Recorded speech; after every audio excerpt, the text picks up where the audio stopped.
Our last session before the lunch break is a panel discussion, and the topic is challenges faced by brands while attempting content marketing. So this should be an interesting one. Our panelists are Sonal Rao from Michael Page.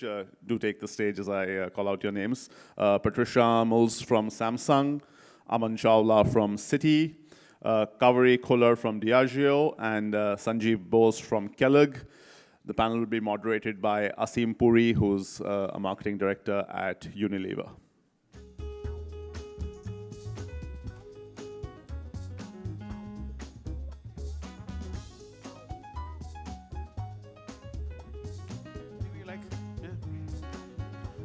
This is on? Yeah? Can you guys hear me? Clear? Okay, fantastic. Very good. Yeah? Yeah? Yeah? Cool. Sure. Okay, fantastic. Morning, everyone. How are you guys doing? Awake? Yes? No? No? Okay, obviously, we have a job to be done, and the good thing for you is between lunch and you is us, yeah? So the sooner we get through our snappier answers, sooner you get to lunch. So I've got a fantastic panel with me here. Tony just spoke about, I think I caught on to one of the things he said, if you want return out of content, if you want to make money out of it, forget about it, it's a long-term investment. How many of you agree with that? Show of hands. It's a long-term investment, don't look at ROI. How many of you disagree with that? Okay, we're going to challenge that notion in this panel and see if we can get through good ROI. I've got 5 fantastic panelists here from different industries with different backgrounds, different experiences. We'll go through a battery of questions. They have some fantastic examples to share. Our 2 focus areas. One, how do you really create breakthrough content in an age where, frankly, everybody's doing it, right, as we saw, and how do you really cut through? Second, what's really the ROI? Can you make money off it? Can it be linked to business results? How measurable and tangible it really is. So what I'm going to do is, without further ado, going to kick off with the first question of the day. And the question really is for some of our panelists to share an example of what they think is breakthrough content they've created, and maybe talk us through the process of creating it. How did you measure the results? So anybody wants to take a crack at it? Yeah, Sanjeev? Sure. Yeah?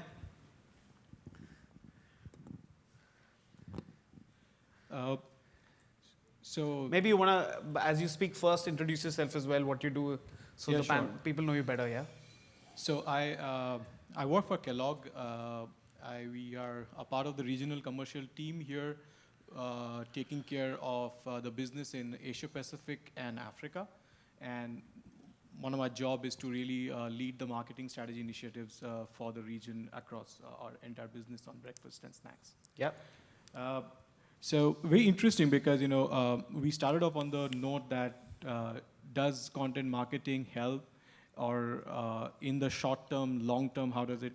So I personally believe, we come from an industry which is where everything is linked to the number of boxes we sell. And,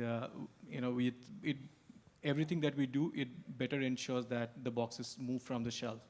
And that's what FMCG is all about. So of course, there are some things that you do for a long-term brand equity creation, but we believe that also should lead to number of boxes selling, even if it is for a slightly longer term. So the example, when you're talking about of content that that we are proud of, I really want to share this one because I think it's a little dated. It's about 2 years back. But the reason why I want to share this is because I think this created a sense of adventure in the organization. Because we are not a 6-year-old Uber. We are a 116-year-old company. So just 110 more than Uber. So therefore, at one point of time, we were a startup when Dr. Kellogg started the company. But we are no more. So there are a lot of legacy. There are a lot of learning that we need to unlearn. So 2 years back when I think this example actually heralded a sense of adventure in the entire marketing organization that we can try something new. So, and the reason why I want to talk this one is about, first of all, it was not a stunt because I was listening to a lot of people. It was not a stunt. It was a typical FMCG old world company. It was a well-researched stuff. So before we went into this content piece, we actually did a lot of insight mining to come to what we are going to create. Yes, it was in one way, it was not real time because it was a piece that was created and was pushed out. But what was real time was we actually did a lot of real time testing of the content before we ensured where to put the money. Because I think one of our fellow speakers from Kraft Heinz spoke that you need to put money. We certainly believe you need to put money. Second thing was, the third thing is that I think we believe that we don't live in isolation, we form partnerships. I think what you will see in the video is a great partnership with an amazing company called Google in India. And I think the most important thing was it was actually attacking a brand problem that the boxes were not moving as fast as we wanted them to. So we really needed more Kellogg cereal boxes to move, and therefore it was closely linked to that. And what it did is it actually gave a real-time impact of sales. And the reason why we really say this resulted in offline sales is because at that point of time when we ran this content piece, we removed all TV. And this was done in a market called India, where still TV rules the roost when it comes to really moving the dollars. So, and so what that really summed up was well-researched, really putting your money where your heart is, and going all in. So just want to, it's a short video, but it will give you maybe we play the first video. We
love Kellogg's Wali Gupta ji's family.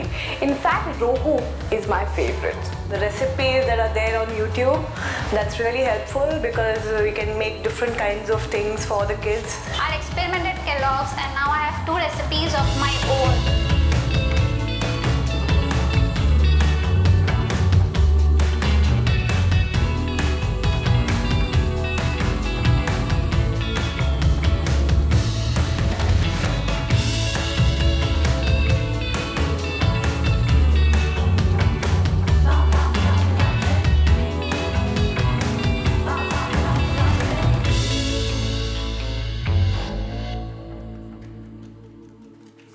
Yeah, so Fantastic in short, example. we created 100 sitcoms based on recipes, and that was helped us where we are, and really heralded a journey of content marketing for us. Fantastic example. Anybody else would like to chip in there? Yeah, yeah. I have an anecdote because I remember an argument Maybe between Kaveri, you want to introduce yourself? I'm sorry. So my name is Kaveri, and he sells cases of Kellogg's. I sell cases of Johnny Walker. So that's what I do. My friends call me by many names. It would not be appropriate to share those at the stage. We were also supposed to share something that people don't know about us. You guys know nothing because we've never met. I'm hoping you definitely don't know my age. But what do you not know about me? I'm going to be sharing work that actually I have personally not been end-to-end involved in, but it greatly inspires me. So I guess that's all I have to say. But going back to the Kellogg's example that you just shared, you know, argument breaks out between my mother and my father many, many years ago when Kellogg's was launched in India. And mom goes, I won't have to slave in the kitchen for hours and hours. So for those who don't have the cultural context, Indians love hot breakfast and they like to eat a lot, right? So for some Europeans and other Westerners, it might feel like all meals put together that you eat in the morning. And he says, I can't do without hot breakfast. And mom goes, come on, just like, you know, get on with it. And finally, obviously, to kind of, you know, put a pause to that argument, she just dunked Kellogg's in hot milk, you know, and there was a hot breakfast that was ready. But she'd be delighted to see all these. So thanks for that. I will let her know where the links exist. But going back to breakthrough content, I was actually going to start with us just dwelling on what is breakthrough content. And I really feel that content marketing has become a bit of a buzzword. But as Mark Ritson of Marketing Week puts it, it's something that's existed. It's marketing communication. You know, content is not something new. People have been communicating with consumers brands have been communicating with consumers for the longest time. I mean, that's how you sell those cases or sell bottles of Johnnie Walker and so on and so forth. But obviously the media landscape, the consumer landscape has very, very quickly evolved, and therefore we talk about the content ecosystem. It's not just what back in the day was called spray and pray, you know, put your ad out there and just hope and sit in the temple and hope that more cases move. So I guess for me, it's three things. And Tony, he's not in the room, I think, but I'm a really big fan of what the Marriott Content Studios do. I'm always eyeing their job website. But I think what he said, and therefore I don't want to repeat it, but I will quickly reiterate, it's content or it's marketing communication or just communication that engages, that lands the message, because it's not enough to just engage, you know, emotionally or otherwise. You've got to land the message, and that converts. So the minds, the hearts, and the wallets have to all kick into action. And one piece of work that I'd love to share from Johnnie Walker. So I'm part of the global brand team, and we created this unified platform. Our purpose is to inspire personal progress, right? And the meaning of progress has hugely evolved over time as we understand. So the first thing was to make sure we're talking about progress in the most relevant sense of the word, right? It's moved from, for instance, individual progress to collective progress in most, if not all, parts of the world. And our US market, which is our biggest and most profitable, they took that platform and they created Keep Walking America.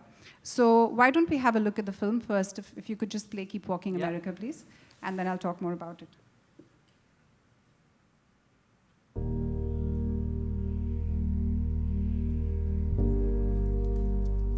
As I went walking, I saw a sign. And on the sign it said, no trespassing.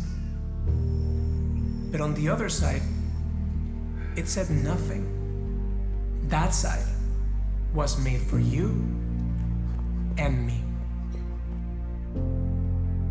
When the sun came shining and I was strolling, and the wheat fields waving and the dust clouds rolling, as the fog was lifting, a voice was chanting, this land was made for you and me. As I was walking that ribbon of highway, I saw above me that endless skyway. I saw below me that golden valley. Esta tierra fue hecha para ti y para mí. I've roamed and rambled, and I followed my footsteps to the sparkling sands of her diamond deserts. And all around me, a voice was sounding. This land was made for you and me.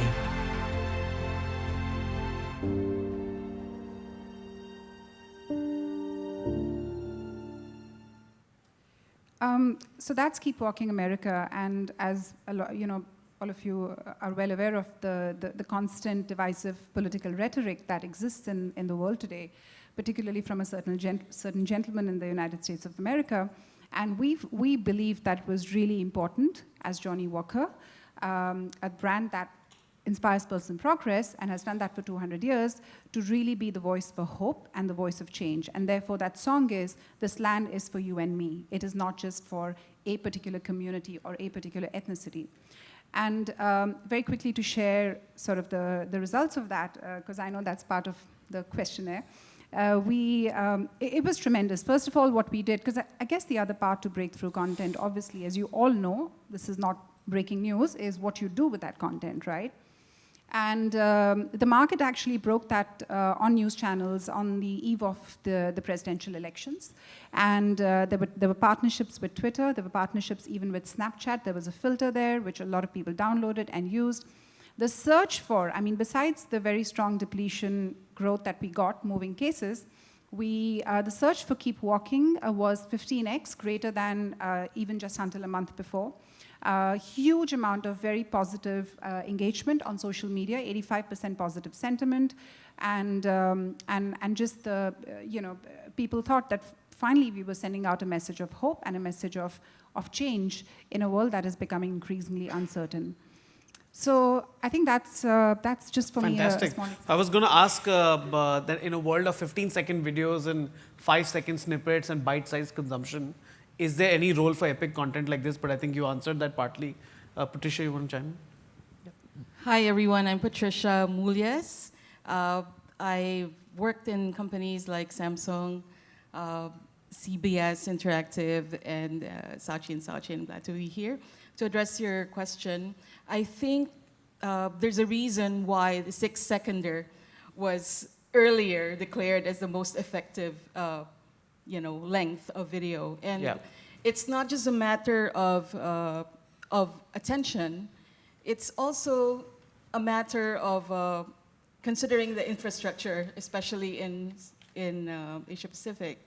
I mean, despite inroads in smartphone technologies and improvements in some infrastructure, the fact remains that the biggest countries in Asia, China, India, Indonesia, and the Philippines, have connection rates in the range of 5.5 Mbps to 8 Mbps. So that's a huge consideration. Having said that, I think for countries such as Singapore, Japan, the usual suspects, South Korea, there is a lot of room for leveraging on the platform of Facebook. There's a lot of things that can be done, like you can serialize content, branded content, for example. You can, in lieu of a podcast, you can broadcast some interviews relating to your product, et cetera, et cetera. So that's my take on that. That we need to not just consider the engagement factor and the creativity. We also need to be aware of the various states of infrastructure in the region. Okay, fantastic. Aman, if I were to come to you, given your context, which is more B2B and B2C, different industry, difficult to create, I would say, similar kind of storytelling. How does your brand approach breakthrough content creation? And again, is it more long form, short form? Sure. Good afternoon, everybody. My name is Aman. I manage social media partnerships and strategic content for APAC and EMEA. And I think to answer your question, Aseem, I think banking is a very regulated industry, and I think pretty much if you look at the product suite that we have, we start off from credit cards, which is low involvement, to a wealth management product, to corporate banking, investment banking. So I think we go through the whole gamut of products and services that cater to a very different audience and also cater to different segments. And talking about B2B and B2C, I think we play different roles in terms of the kind of content that we create. I think when it comes to talking to clients who are essentially talking about wealth management, we try creating content that proves or that builds on our proposition of being thought thought leaders and bringing great analysis of what's happening in the markets and in terms of what's happening in the industry. When it comes to looking at content that we do for commercial and corporate banking, it's about bringing a set of experts and helping them find solutions and bringing that network and community together.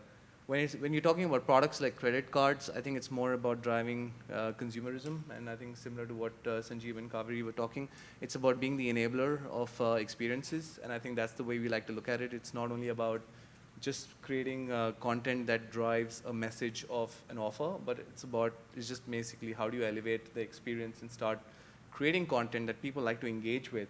And I think that's where we have a little different role to play as compared to some of the consumer brands. We believe a lot in partnerships, and I think that's something which we do because we feel there's a lot of organic following with some content publishers like the likes of Economist, Bloomberg, and some of these destination sites, we call them. And how do we actually partner with them to create content that essentially is relevant? Yeah. More from, not from so much of the production part of it, but more from the analysis part of it. Okay, fantastic. One thought that brings me to is a lot of you shared different examples. I think there's how-to content, there's epic storytelling, there's obviously always-on content that previous speakers were talking about. Let's talk a bit about content production. So obviously the frequency of creating output for a brand has really gone up. We're almost behaving like publishers, needing to create content every week. That has implications on cost, on testing. And I think a lot of people in the audience may not have the big budgets to create epic content. Have you experimented with any differentiated models of content production? Is it crowdsourced? Is it freelance-based? Is it still going to the big agencies? Or like some companies have done, taken it in-house, do it yourself. So Sonal, you want to pick up on some of your experiences there, and then maybe we can have a view from everyone. What are the different ways in which you create content for maybe different needs? Hi everyone, good afternoon. I'm Sonal. Varied experience, worked in financial services, tech startup, had my own startup, e-commerce, and now professional services with Michael Page over the last decade or so. Very interesting question.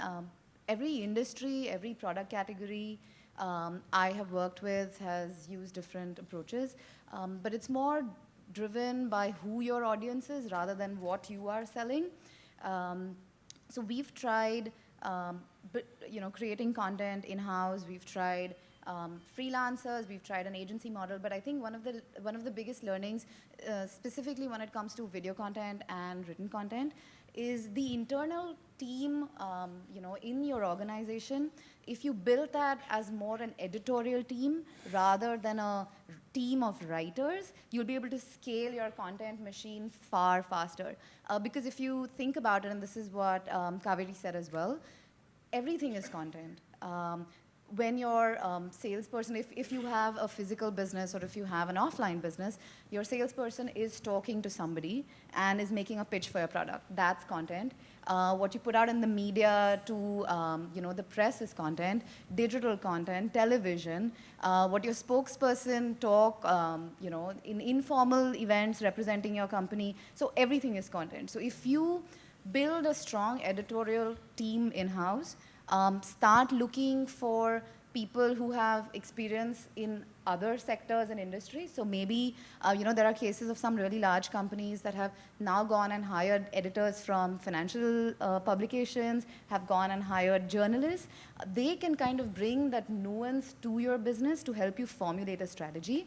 So that's been one of my biggest learnings, that's the most scalable model. Okay, Sanjeev, what about you? So the couple of things, of course, when you look at content, it's not the entire thing. So typically, we've been earlier, the FMCG model would have been to work with one of the big guys to make the TV production. But apart from that, I think the couple of things that we have experimented with in the last few years, I think one is obviously looking at partnerships like Bloomberg, etc. Or even, we just talk digital, but we can tell you we have a long-standing partnerships with Times of India and their entire publication house and all the other publications, even in different countries, So because they create a lot of content for us. Okay. So that almost goes as an advertorial, etc. So that's a big content. Yeah. I think but the main challenge that we also see most of the time comes with video. So a lot of stuff we are working with couple of startups based out of Singapore also that you're working with. We're working with startups based out of Canada. So recently we worked with a startup called Flash Talk. I mean, they have recently been taken over by Shutterstock. So they actually created content for us for across Asia Pacific, set it out of, and with freelancers, etc. Okay. And in a 7 days time, I mean. So is that a scalable model? Any thoughts there? So for us, it's been working. So I don't know, but Yeah. because we've been working with these guys, so and it works out. You need to work a Kaveri? little harder. Yeah. Yeah, absolutely. I think those are great points. For us, and I think for everyone, first of all, the decision or this entire, I guess, conversation is based on, who is going to be able to, which agency is really going to be able to turn that insight into really effective implementation. But yes, you're right, budget is a critical factor, right? And is becoming increasingly critical. So we are still experimenting, and I think we have a hybrid model.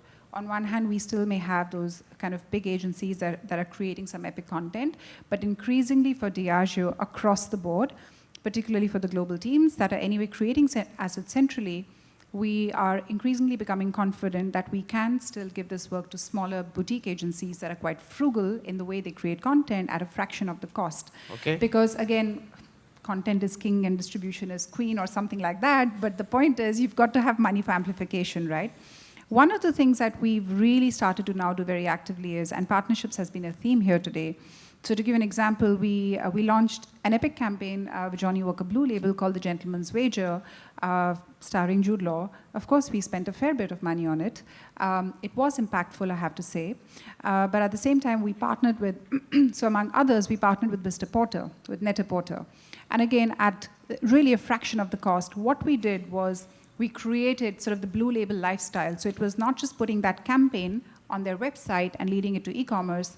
We said, what is the Blue Label lifestyle? And we allowed Mr. Porter to create that. I mean, they are ultimately quite a name in the world of style and fashion. And they did that, again, at a fraction of the cost. And the scale we got was immense because people are, so as Tony said, you've got to create the entertainment. You cannot interrupt the entertainment. People are already going to Mr. Porter. Land there, create native content, and get them hooked in, and hopefully get them to open the wallets as well. Okay. So we're still experimenting, to be honest. Sure. At Samsung Content and Services, we also employed a hybrid approach. We had your partnerships, and we had a sister agency, as you know, Chill. So what we did was we had Chill essentially assume the role of editorial and strategy, but since our organization had 7 different content verticals with various budgets, so they took it upon themselves, each individual team, to hire their own content/social/community manager.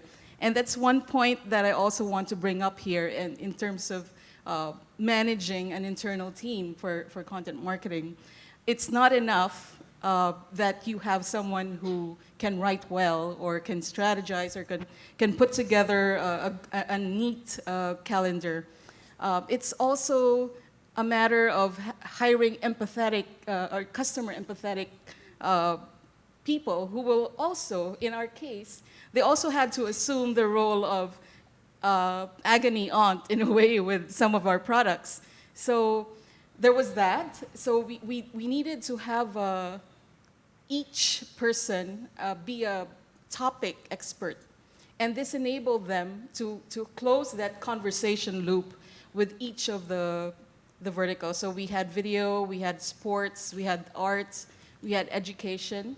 And each topical expert was then able to use that feedback loop to create content internally at first. And when there was a need to actually do the fantastic, you need to create peaks and valleys, after all, in the campaign. We did employ and put a lot of money into some keystone campaigns. So that was our approach. Fantastic. So, you want to add? Yeah. I think we face other challenges of being a very regulated industry. So I think for us, speed to market is very important. And one of the things that we all struggle with as marketers is the navigation between compliance and legal approvals. And I think for us, the reason why I say speed is of essence is because if you're talking about an event that's happened, I'll give you a classic case. When Brexit happened, we actually got a couple of influencers in a room with our economist, and we did a panel which was shot in the office, Facebook Live, got more than 600,000 shares, people asking questions. And I think it was not so much about Brexit, but it was more about the fact that we got analysis of Brexit at the time when people wanted to know how does it impact their stock portfolio, or what impact can it have in Asian markets. So I think that for us was an important piece in terms of how do we actually... That was done in-house. It was done in-house. Fantastic. So, but we've also got in-house script writers. We've been we've actually hired somebody from the Huffington Post recently in the US who's going to drive our content strategy. For us, it's also, I think there's another question that often comes to every marketer, which is how much of content is good enough, right? So what we try doing is we actually take the same piece of content and create different formats for it, because we believe that people consume content very differently on different platforms. So if there is a single piece of content, how do you actually create a video out of it? How do you create an infograph out of it? Or how do you create long-form content out of it is another way to do it, because I think that way you can have a long tail of the same piece of content, but use different formats and different platforms to amplify it. So I think for us, it's a bit of both. Fantastic. And I think that's something that we are actually trying to embark on. But yes, if you ask me, there's a lot of agencies out there which are providing a lot more innovation in this space in terms of being able to create quick video content. I think video is becoming a key format on most of the platforms. So for us, it's, I think, the challenge of how do we actually bring speed to the whole content creation and execution process. Yeah, and building on that, the next question obviously is on content amplification, distribution, getting it out there. It's not going to happen on its own. Nothing goes viral on its own. You need to seed it. You need to incubate it. Between the different strategies of using paid media, using influencers, any best practice examples on something that you think is the best way to seed and incubate content, any low-cost ways of amplifying content which don't necessarily involve paying hefty budgets to Facebook or Google? Anyone? Yeah, that's a really interesting one, because content tends to struggle with also proving ROI, given that most companies may still be using last-click attribution, and that's a huge challenge. So a couple of really simple hacks to figure out, to kind of give the content the legs. One is a skyscraping technique. So you figure out what is the content which is relevant to your industry and your audience, which is already doing well, probably created by your competition, probably created by a third party, and build on that. So that kind of that's what you base your research on. That would help to kind of get it, working really, really quickly, rather than something completely net new. We've already spoken about influencers. The other thing is, don't undervalue your own database. You have vast amounts of data of your customers for many industries. Reach out to them, email, SMS, WhatsApp. A lot of these are very, very low cost. That kind of helps, and if it's a great story, then people will talk about it, share it. Of course, the crux remains that it needs to be extremely relevant to the audience. There are also some other really simple ways to do this. For example, most brands have presence on social media, but tweeting excerpts of your content rather than the whole story out and building a buzz for that through that. And the thing with organic reach with Facebook, it's down to like 0.4 or 0.5%. So what I have learned is, instead of brands focusing on posting every day, you post once a week, but post only when you have something extremely relevant to say, and then back that up with some small budget. So once it achieves critical mass, even for financial services, if you get 1,000 shares or 1,000 likes, it's a pretty big number, because the industry itself is fairly dry. The same thing with recruitment as well, because most people are looking for jobs, but you're expecting a job post. So that tends to help. So time your posts well, and don't be, in my opinion, in the rush to, I want to post every single day, because frankly, if you look at your own behavior on Facebook, LinkedIn, Instagram, how many brands do you follow, and how many of their posts do you really like to read and learn from? Just look at that. Yeah, any other lessons, Sanjeev, on ROI in terms of distribution? How much money do you spend on paid media, typically as a percentage of the campaign, to amplify and boost content? See, typically the way we would work is, especially when it comes to overall, we would keep amplification would be close to about 65% and 35% in production. That's typically what we follow. It goes lower for digital. Okay. Specifically when it comes to digital, just want to talk about one thing that we feel, and that's something that also the previous speakers spoke about, was content that helps people. Yeah. So one of the things that we keep doing is we keep trolling our own assets and understanding what are the various interests or queries that consumers have. And typically we then create content on that and push it. And that's where we've seen those kind of posts really, or those kind of content, and that can be on multiple platforms, whether we do it on magazines or on online. It really gets you more return. Because, and amplification on that is much lower, because then your dedicated people who are following you, they intend to then take it, and most of the time we have even seen it's moved from one platform to another, and typically from Facebook to WhatsApp or Line, and that has given us a much bigger return because that content was really useful for them. Yeah. What about creating the content you are creating versus the content you're using influencers to create? Yeah. What's the learning there? What's more effective? Yeah. Role for both? Yeah, totally role for both. And I think I go back to the point I made earlier. When we're thinking of a communication strategy, and content is a part of that, it absolutely cannot exist. Someone asked me the other day, are partnerships important? And I said, you should not be thinking of your communication strategy without partnerships. For me, influencers are a subset of that, right? So who do you partner? You partner publishers, you partner individual influencers, and in some cases, you partner users, which is what leads to the creation of UGC. So Aseem, to your question, I think it's absolutely critical because at the end of the day, Sonal made a good point. How many of us really go to brand websites or follow brands as such? We follow people and we buy what we think people that we like are buying or consuming or experiencing, right? So if you've got to go right there into the sweet spot of culture or into the sweet spot of love, which hopefully converts to get money out of the wallet, you've got to go where people are already. And where are people going? They're following influencers, they're following, Mr. Porter, like I said, they're following, they're on Google and so on and so forth. So I don't think there should be a communication strategy without partnerships. It's not a case of either or. Okay. A very important thing which we started with was ROI. Measuring ROI of your content investment. How do you do it? What metrics do you use? Is it more input metrics, driving brand awareness? Do you look at attribution onto sales? What key metrics do you look at, for example, for that campaign? How would you evaluate? Yeah. So there's a lag effect. What you start to see immediately, hopefully, if you've done a decent job, are what I still call the input and some people call the vanity metrics, right? So I think to a large extent, engagement cannot be called a vanity metric, but really, did that engagement, I share a lot of dog and cat videos. I'm not buying pet food or I'm not buying the bibs that they're wearing, even though I have 4 dogs. And you didn't know that about me, right? But I guess the point is, you've engaged, you may have even shared, but did you buy? So initially it is brand health, it is affinity, but even for that affinity to convert to sales, the KPI critically is depletion growth, and which gives you the underlying momentum.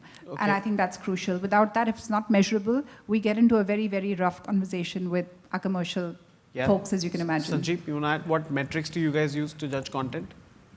So there are 2 parts to it. One is a quarterly, so what we typically do is a quarterly market mix modeling where every dollar that we, so we classify content on TV, social, even on display, etc.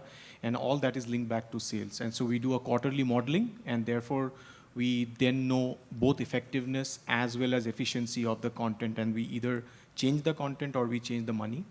But on a real-time basis, we have social media command centers through which we do real-time checking of things like click-throughs or engagements or sentiments, etc. All the vanity metrics.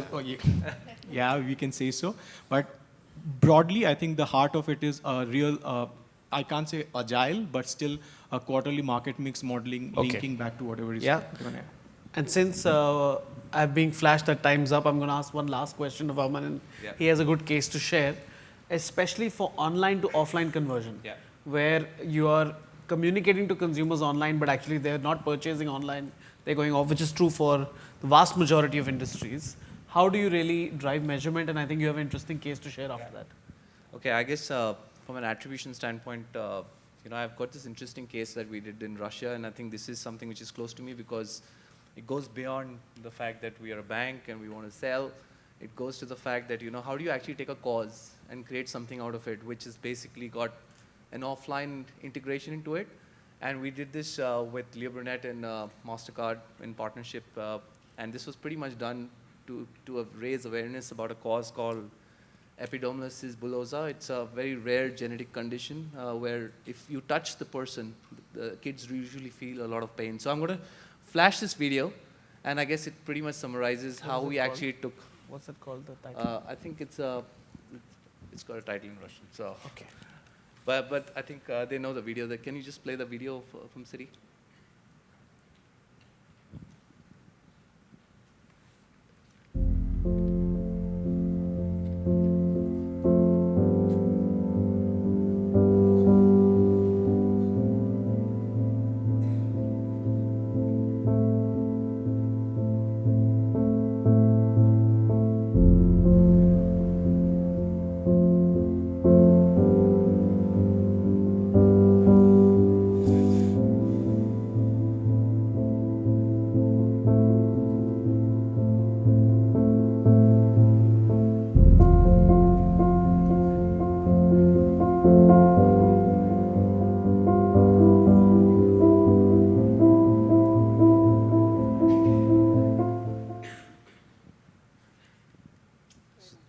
This was a campaign that we did, and I think we've actually amassed a lot of money. This campaign got very viral on social because it was something that people didn't expect from a bank. We never spoke about contactless payment, but we wanted to bring out the feature because it was a new functionality. We wanted customers to activate their cards for the right reasons, and I thought this was a good example of how we used online digital media to create an offline, because these posters are pretty much in our branches and in some of the hotspots that we own. But I thought it gave us tremendous response and results, and I thought this was a good example of how you can actually create an offline-online integration with a strong impact. Fantastic. Would anyone want to add on online to offline?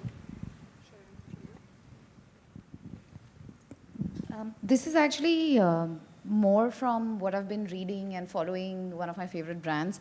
I was reading about what Tesla does, and it's extremely interesting. They have the ability to custom design your car. But the interesting thing that they've done from online to offline is they have a Tesla configurator, which is available in their in-store experience, but also available on the mobile phone, on the app, on the website. So your journey as a potential buyer is consistent. And the thing with electric cars that they found is the decision-making journey is slightly longer than standard cars. They also have a digitally enhanced store experience. They have a central system which allows them to publish content live in all their stores and online as well. So pretty much, if you were on your phone and if it was NFC communication, you would see something from Tesla, and that's the same experience you would have in store. So that's, I think, a really great example of what they're doing.